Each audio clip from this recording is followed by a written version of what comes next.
Welcome to the last session of our first morning talks. We have covered the CMB in some detail. This evening we are going to have a panel. And to close the session, I cannot think of a better speaker than Andre Kох Torres Assiss, who we also found through the podcast, and who is one of those people who has thought so deeply about not just the modern questions of cosmology, but the art and practice of science, that every time that I listen to him talk and explain something, I feel like the entire world is opened to me in a way that I had not seen before. And so it's my great pleasure to introduce Dr. Andre Kох Torrес Assiss, who will speak to us about the apparent cause of the cosmic microscopic radiation. The scientific revolution starts now. Let us see in the dark.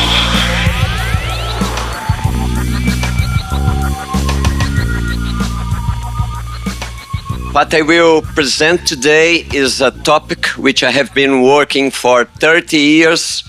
My papers with a colleague of mine from Brazil, Marcos Neves. And those of you who wish, you can go on to my homepage, and the papers are there with all the references and so on. So I will talk more about history of science here, specifically about the history of the cosmic microwave background radiation. And I'm very happy that Shiloh and Anastasia got interested in this topic and invited me to come here, because our publications for 30 years ago had not so large impact as we did expect originally.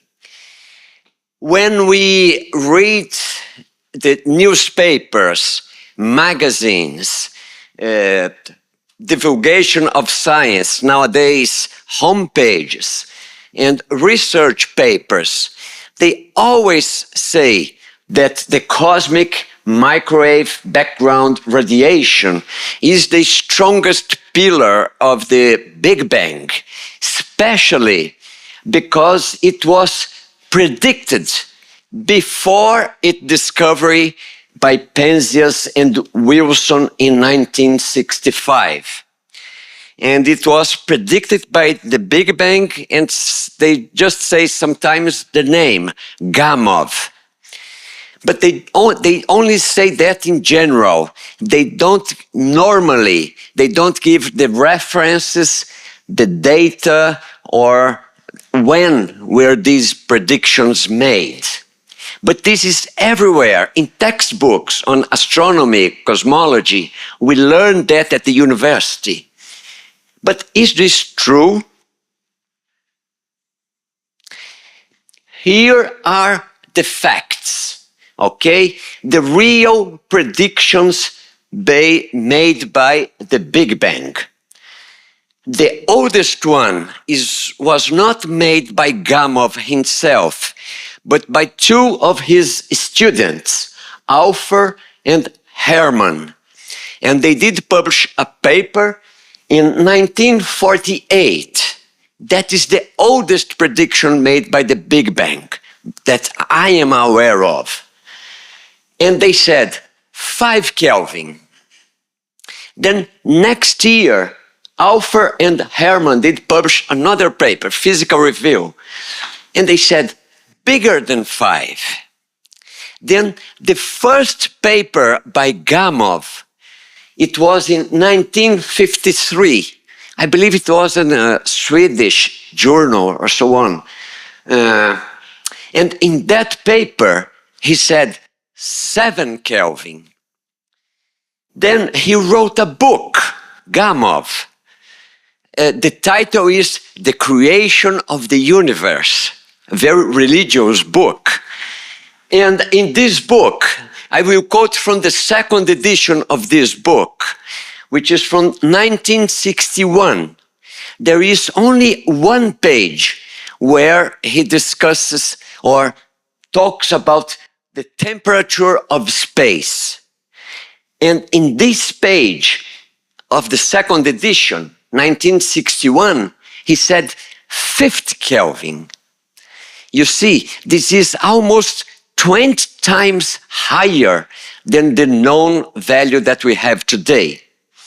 By Alpher and Hermann, that is 100% mistake, because temperature is 2.7, 2.5, let's say. So they said 100% mistake, 5 Kelvin. But with Gamov, it is 50 Kelvin. And then in 1965, Penzias and Wilson did publish their paper, in which they arrived at the temperature 3.5 plus or minus 1 Kelvin, utilizing a horn antenna built to study radio astronomy. So these are not so good predictions, but there are predictions. Okay, but this is not the whole story. What the textbooks, the Wikipedia, and anywhere, the newspapers, the magazines, they don't tell is that there are another much better model of the universe, that the universe is infinite, has always existed, and is infinite in directions as well. And people working in this topic, they also made predictions and made on experiments. And this will be my main topic today. I will talk about predictions based on an infinite universe without expansion, without Big Bang. I will talk about Charles Edward Guillaume, 1896, 5.6 Kelvin, before the birth of Gamov and his students, because Gamov was born in 1904. Then Eddington in 1926, 3.2 Kelvin. Then in 33 and 38, Erich Wegener and Walter Nernst, the father of the third law of thermodynamics, 2.8 Kelvin, which is the value that we have today with COBE satellite. 1941, Mackellar and Hertzberg, there is a Z here, I forgot, 2.3 Kelvin. 1953, Fínli Freyndlich, between 1.9 and 6 Kelvin. 1954, Max Born, Nobel Prize, when discussing the work of Fínli Freyndlich, he said, if Fínli Freyndlich is correct, the redshift is linked to radio astronomy. And the Broglie as well, tire light model. So I will discuss this. So the essence of my talk is in this picture.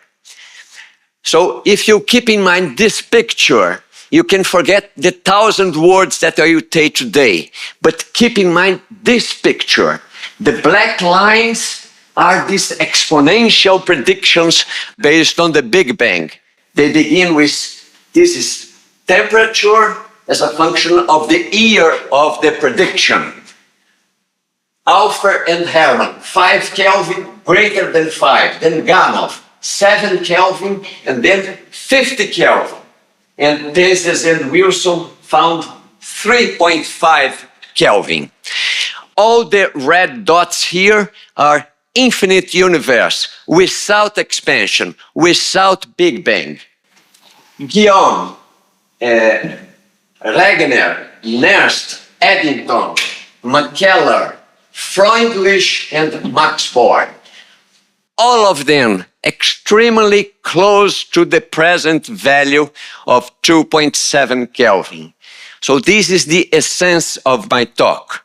Now I will just try to show how did these guys here, which you don't hear about them, how did they arrive at these values? Before that, all of these guys that I will talk today, they utilize the so-called Stefan-Boltzmann law. This law is due to Stefan, 1875, empirically, and then his student, Boltzmann, made a theoretical derivation, 1884. The total energy radiated per unit surface area, per unit time, across all wavelengths for a black body is directly proportional to the force power of the temperature of the body. Okay? This is the Stefan Boltzmann constant, but it's proportional to the force power. Another way of phrasing the Stefan Boltzmann's law, the radiation energy density of the radiation field is also proportional to the force power of the temperature. Okay? This was just before Guillaume, that I will mention here. But all of the people you be discussing here, they utilize Stefan Boltzmann's law. So implicitly, all of them, they are talking about a black body radiation temperature. Okay? All of them. So this is Charles Edouard Guillaume. He was a Swiss physicist, head of the International Bureau of Weights and Measure, president of the French Physical Society. In 1920, he got the Nobel Prize in Physics in recognition of the service he has rendered to precision measurement in physics by his discovery of anomalies in nickel steel alloys. Precision measurements. When he died, his obituary in the American Journal of Physics, they always quote his precision measurements. The president of the Bureau of Weights and Measures. So he published this paper in French, La température de l'espace, La nature, 1896. 5 years ago, I did publish with this colleague of mine a full English translation of this, just 3 pages. The translation was made by a colleague of mine from Canada, Roy Keyes. And we did publish that in the American Journal of Physics. So anyone can read in the original French and in the English translation. What did he do? He considered a black body which is in interstellar space, far from other stars. And then he assumed that an equilibrium state in which the radiation received by a black body, because if you have a body and it receives radiation, it will heat until one point in which it emits the same amount of energy that it absorbs. And so you can find the temperature of equilibrium in which what you absorb is equal to what you emit. So he utilized the Stefan Boltzmann's law and the measured amount of radiation by the stars. Measured, not estimated. And then these are his words. We conclude that the radiation of the stars alone would maintain a test particle we suppose might have been placed at different points in the sky at a temperature of 5.6 Kelvin absolute. Okay? Equilibrium. You absorb, you heat a little until you emit the same amount that you absorb. And by Stefan Boltzmann, if you know the measured amount of energy, you can estimate the temperature. That's what he did. Some years later, Arthur Eddington, English astronomer, physicist, and mathematician, he has a book called The Internal Constitution of the Stars, 1926. The last chapter of the book is called Diffuse Matter in Space. And there is a section called The Temperature of Space. He doesn't quote Guillaume, but I guess he was inspired by Guillaume. He had just won the Nobel Prize 6 years before, the same name, temperature of space. And he does the same calculation with better data. These are his words. The total radiation received from the stars has an energy density of 710 to minus 13 ergs per cubic centimeter. By Stefan Boltzmann's formula, the effective temperature corresponding to this density is 3.18 Kelvin, 3.2, just like Penzias and Wilson. In a region of space, not in the neighborhood of any star, this constitutes the whole radiation field of radiation. And a black body, for instance, a black bulb thermometer, will there take up a temperature of 3.2 Kelvin so that its emission may balance the radiation falling on it and being absorbed by the thermometer. This is sometimes called the temperature of interstellar space. So this was known at that time. It's not an original calculation by Eddington. It is sometimes called by the community at that time. But until now, these two examples, I'm talking about the temperature inside our galaxy, interstellar space. But Hubble, in 1924, 5 years before the Hubble's law, okay, he found Cepheid variable stars in nebulae, including the Andromeda Nebula. His observations proved conclusively that some of the nebulae, not all of them, they are much too distant to be part of our galaxy. And so, since 1924, we know that there are external galaxies, okay? What I will talk about from now on is not inside our galaxy, but in intergalactic space. So I will talk about this German physicist, Erich Wegener. He was known primarily for the design and construction of instruments to measure cosmic ray intensity at various altitudes. There is I work in University of Campinas in Brazil, in an Institute of Physics, and we have 4 departments. Where I work is in the Department of Cosmic Ray. That's my own department at the University of Campinas. This is the subject, cosmic ray. And this Bruno Rossi is a textbook writer and so on. And he said the following about this Wegener. In the late 20s and the early 30s, the technique of self-recording electroscopes carried by balloons in the highest layers of the atmosphere or sunk to great depths underwater was brought to an unprecedented degree of perfection by the German physicist Erich Wegener and his group. To these scientists, we owe some of the most accurate measurements ever made of cosmic ray ionization as a function of altitude and depth. Wegener, he was the first vice president of the Max Planck Society in Germany. He was the founder of the Max Planck Institute of Solar System Research. Very important guy in Germany. What did he do? Now he made the same kind of calculation of Guillaume and Eddington. But instead of utilizing the light of the stars, he did utilize the measured amount of energy from cosmic rays.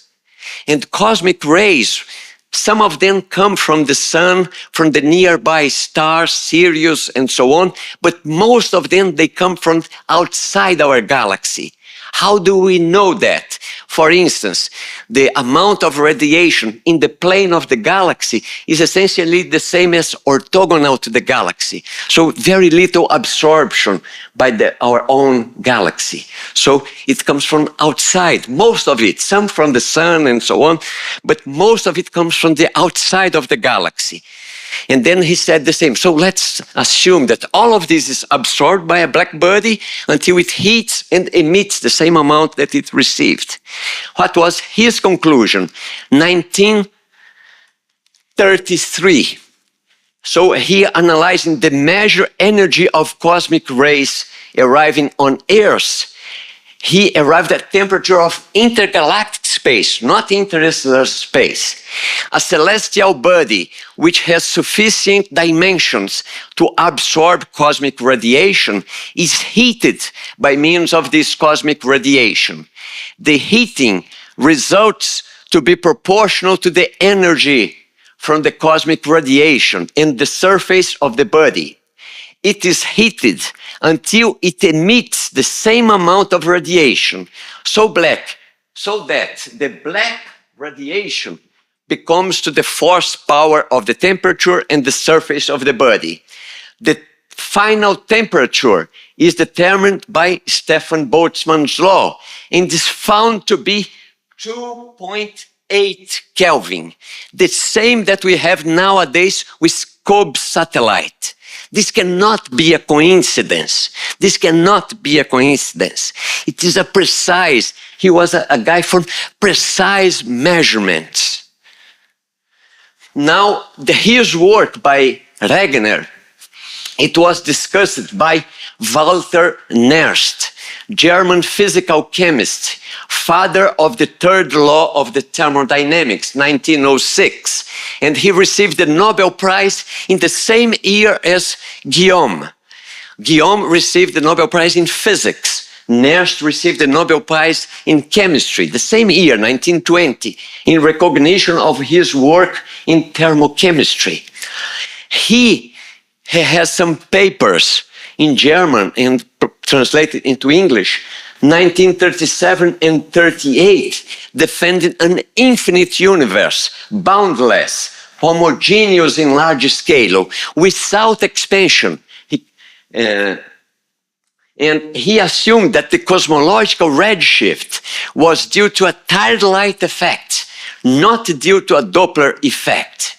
He quoted Regner's paper on temperature of 2.8 or 3 Kelvin. So you can read his works. I won't go into the details here, but all these references, they are in my papers. You can find them in my homepage, okay? And most of them, they have been translated now into English. 1941, Andrew McKellar, Canadian astronomer, he made the first identification of molecular matter in interstellar medium, identifying the spectrum of organic cyano-radical. In 1941, his analysis of the spectra of these molecules showed that the surrounding space was very cold, with a temperature of 2.3 Kelvin. Hertzberg, German-Canadian physicist, Nobel Prize in 1971 for his contributions to the knowledge of electronic structure and geometry of molecules. He quoted this estimation by McKellar, 2.3 Kelvin. But both of them, they did not recognize the importance of this value. Nowadays we know, but at that time both of them, that has little significance. But now we know that another way of reaching this temperature. Now I'm talking about equilibrium, okay? The energy you receive is equal to the energy you emit. Now I will talk about another prediction based not on this phenomena of equilibrium, but based on measurements of the redshift. Another kind of phenomena, but it should interest some of you in the room or someone who may be watching me in the internet later on. Each chemical element has a series of characteristic emission and absorption lines. For instance, hydrogen and helium, they have different lines in the visible spectrum. These are the main ones, okay? Qualitatively here. So when we look at one star, That is due to Kirchhoff and Bunsen. When we look at the sun, when we identify these lines, we know, okay, there is hydrogen there, or there is helium, or there is iron, or other atoms. So we can identify that by these lines. So this is spectroscopy. We don't need to go to the sun to know its constitution. And these lines, sometimes the same spectra, it goes to the red end of the spectrum. This is what we call redshift. For instance, the smaller the angular size of a galaxy, that's probably it is farther and farther away, the more the spectrum goes to the red end. So this is the redshift. So the smaller the angular size of a galaxy, the greater the redshift of the spectral lines. This is how we define the Z, the redshift, the wavelengths at the laboratory and the observed one. So it's changed, but you know that it is, for instance, in this case, hydrogen. So now I will talk about a very interesting guy, Freundlich, German astronomer. I quote here some of his papers. 1954, after Hubble, okay? Hubble law, 1929. So Fínley Freyndlich came after that.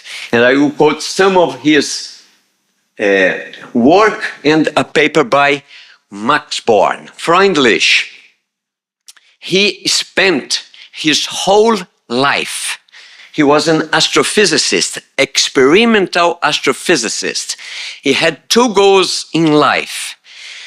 I believe he was a fan of Einstein. He wanted to test Einstein's idea. So he spent 40, 50 years of his life trying to make two tests of general relativity. One of them was the deflection of light, okay?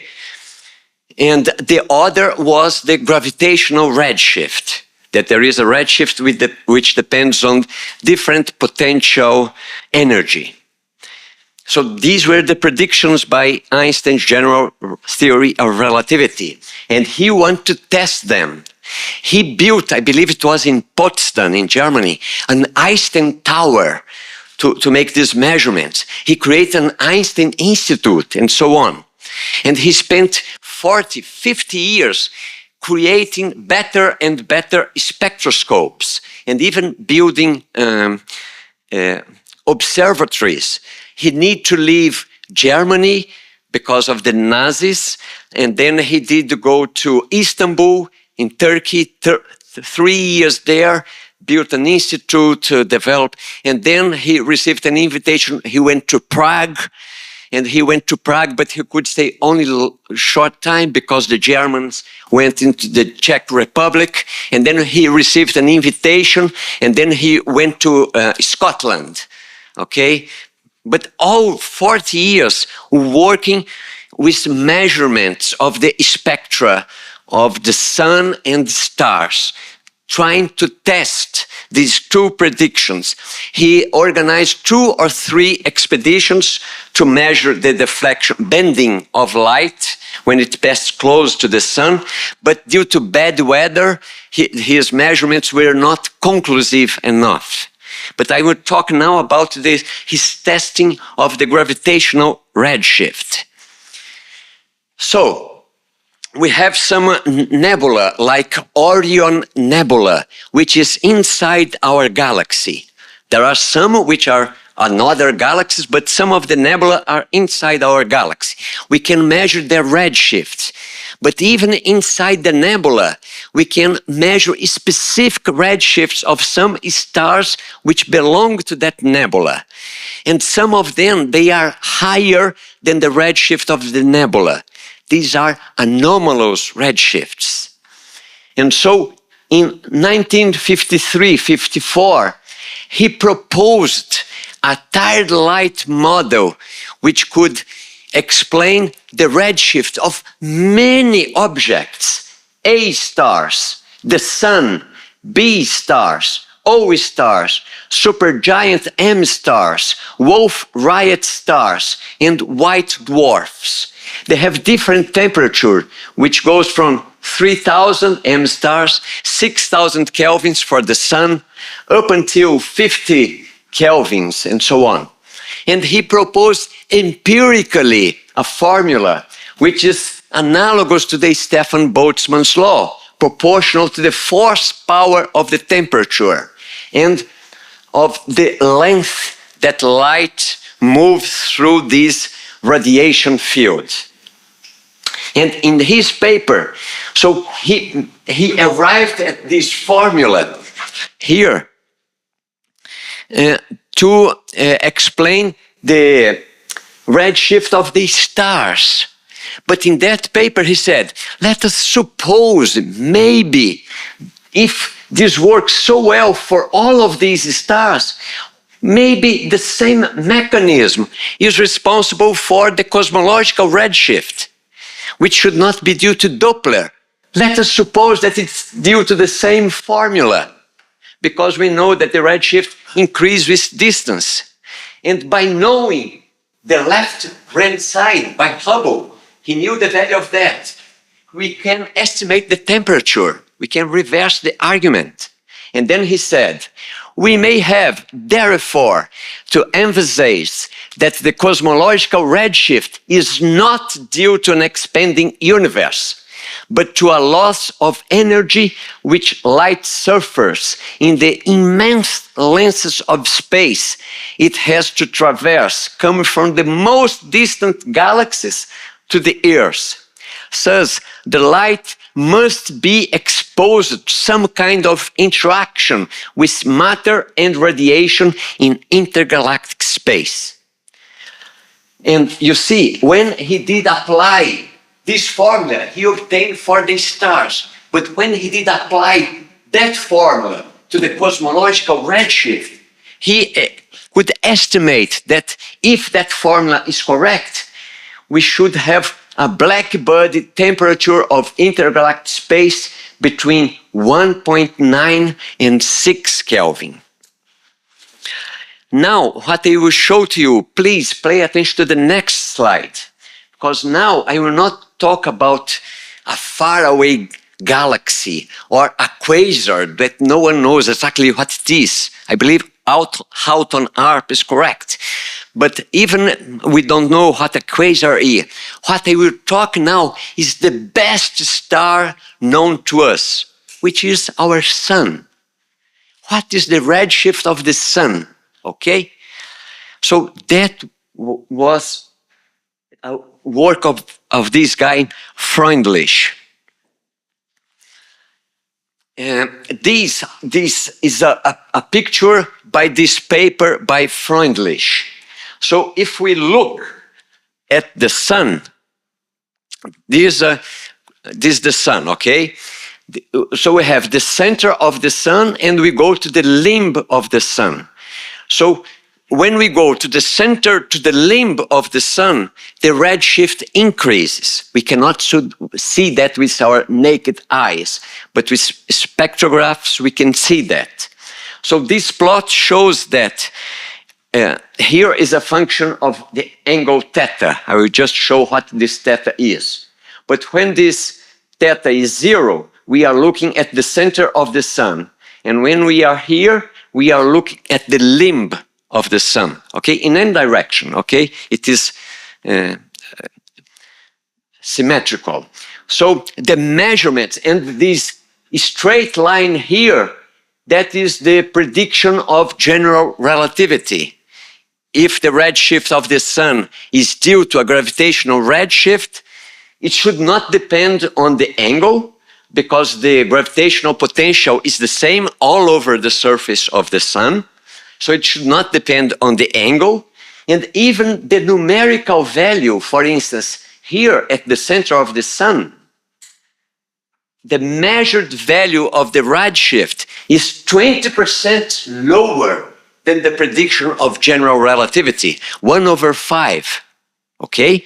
This is the prediction. And these crosses and dots here they are measured values. You see, some of these experiments, 1928, he quotes his own experiments, which comes from 30 years before. And when Freiндlich did publish this paper, he was 70 years old, after spending 40 or 50 years making these measurements, and tried to, I believe he wanted to show that Einstein was right. But after 50 years with these precise measurements, he could not find that. But these are not only experimental results. This dotted line here is a fitting, theoretical fitting of that measurements. And this theoretical fitting, it's a very peculiar one because it is proportional to the second of an angle. It's very unusual result because normally it is proportional to the sine or to the cosine. This time it is a law which fits with the second of an angle. What is it? Let me show to you. Here we have the sun at the right. The earth is somewhere on the left, okay? The sun is emitting light towards the earth. And the sun has some atmosphere, which has a thickness h, okay? And if we look, the light which comes to the earth, if we are looking at the center of the sun, it needs to cross a thickness h of the atmosphere. But if we are looking closer to the limb, it needs to cross a larger distance, d. By a simple triangle, the cosine of this angle theta is h over d. So d is h divided by the cosine, so which is h times the second of the angle. So what this empirical fitting shows is that the redshift is proportional to the length of path which light goes through the atmosphere of the sun. So to me, this shows clearly that the best known stars in our neighborhood, that it shows that the redshift is due to interaction of light with the medium in the atmosphere of the sun. And maybe even this constant here is a small portion which comes from the sun until the earth. So this conclusion to me is so, I believe that Freiндlich arrived at a huge step forward, but his working has been forgotten, neglected. But I tell you, go to see this guy. I believe he struck gold at the end of the rainbow, okay? I believe that formula is the correct one because it cannot be a coincidence. So many things he did find correctly. So, Max Born, he was a Nobel Prize in 1954 for his fundamental research in quantum mechanics, especially in the statistical interpretation of quantum mechanics, wave function. Max Born did publish a paper following Freundlich's paper, and the paper is called On the Interpretation of Freundlich Formula. And then Max Born discusses if Freundlich's ideas make sense or not. And these are his conclusions in this paper. Max Born on the Interpretation of Freundlich's Redshift Formula. Proceedings of the Physical Society, 1954. He shows that Freundlich did believe that it was some kind of photon-photon interaction. And then Max Born said, if that is the case, we can calculate the wavelength of the cross-section of this photon-photon interaction, and so on and so on. And then there is a sentence in this paper. So, thus, if Freundlich is correct, if the mechanism proposed by Freundlich is correct, redshift is linked to radio astronomy. That was Max Born, 1954. 11 years later, Penzias and Wilson measured this 3 Kelvin temperature with a horn antenna, which is shown here, built to study radio astronomy. This cannot be a coincidence. I believe Freundlich is right. Max Born is right. Maybe it might not be photon-photon. Maybe it is light and electron, or light and an ion, or proton. I don't know, but it must be interaction, and light and the intermediate medium.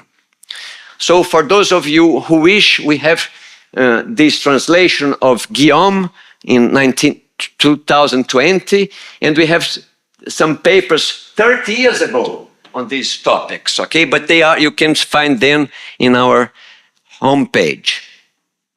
So in conclusion, the cosmic microwave background radiation with a temperature of 2.75 Kelvin is a proof against the Big Bang. These are historical facts. You cannot change them. These are publications. Why? Because it was measured, the background energy of the stars, cosmic rays, and so on, and sun. And they were predicted earlier and much better than the Big Bang. So, thank you for your attention.